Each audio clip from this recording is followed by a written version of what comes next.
O grupo que está ali para um treino especial na Merca, para o que trata rescue e pagamento de candela.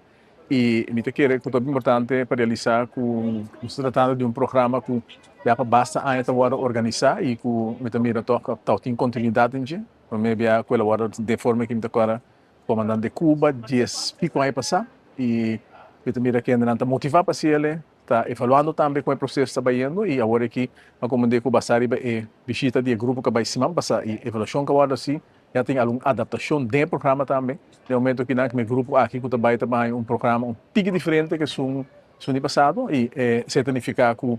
tem crescimento de nós ainda não tem a possibilidade para nós ainda não estar preparado optimalmente para o momento que não me ato não pode fazer e me está contente mira que é grado de motivação que ainda não para vai esse tipo de coisa aqui. Conversando com o treino que na data, você aqui,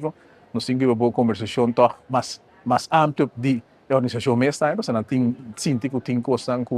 me cana diferente, me cana melhor, pero toch é motivação ter. Isso é um coisa muito importante. Mas mira, na mais departamento of de hopi aia, caminho que toch trador para trabalho de circunstâncias difícil. Essa condição é difícil, pero toch para mira com a logra de queda demonstrar a motivação para trabalhar com a e para garantir a segurança do país. Me diga que isso é uma palavra de agradecimento, mas se vai na lang e uma palavra de êxito.